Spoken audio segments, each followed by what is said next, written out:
అల్లూరి సీతారామరాజు జిల్లా దేవీపట్నం మండలం డిఎన్ పాలెం పంచాయతీలోని ములకలగూడెం గ్రామస్తులు తమ గ్రామానికి రోడ్డు నిర్మాణం చేపట్టాలని సోమవారం రంపచోడవరంలోని స్థానిక ఐటీడీఏ ప్యోకు వినతి పత్రం సమర్పించారు.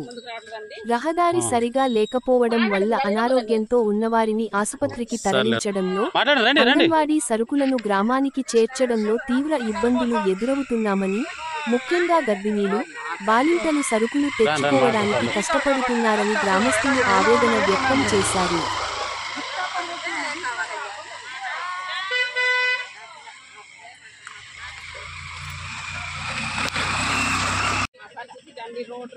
మరి అదే చెప్పాలి.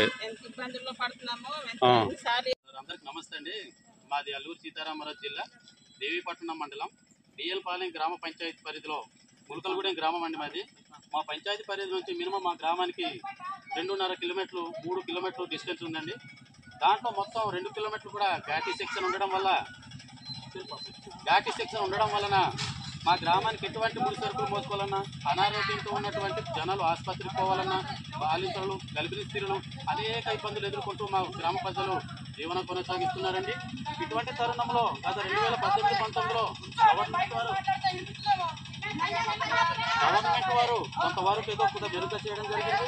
దాని తర్వాత వైసీపీ ప్రభుత్వం ఇటువంటి విషయానికి పూర్తిగా నిర్లక్ష్యం చేశారు. ఇప్పుడన్నా కూటమి ప్రభుత్వం వారు మా గ్రామానికి ఏదైనా పూర్తిగా రోడ్డు సౌకర్యం కల్పించి మాకు ఉన్నటువంటి సమస్యలను పరిష్కరించే విధంగా చేయాలని ఆశిస్తున్నాం సార్. అదే కాకుండా అంగన్వాడికి వచ్చేటువంటి ముడి సరుకులు, చిన్న చిన్న పోషకాహార పదార్థాలు కూడా డిఎన్ పాలెంలో దించుతున్నారు. అవి కూడా పిల్ల తల్లులు కానీ గర్భిణీ స్త్రీలు కానీ భుజాల వేసుకొని మోసుకునే పరిస్థితి ఏర్పడింది మాకు. అటువంటి సమస్యలుగా అదే కాకుండా ప్రతి నెల రేషన్ బియ్యము, ఇలా చిన్న చిన్న ముసలి వాళ్ళ ఆసుపత్రికి పోవాలన్నా ఇలా అంటే ఒక వెహికల్ పోలేనటువంటి పరిస్థితి మా గ్రామానికి ఏర్పడింది. ఎందుకంటే ఎక్కువ ఘాటీ సెక్షన్ ఉండడం వల్ల ఇటువంటి చిన్న వర్షం పడ్డా సరే పూర్తిగా కొట్టుకుపోయి మా రోడ్డు అస్తవ్యస్తంగా తయారవుతుంది సార్.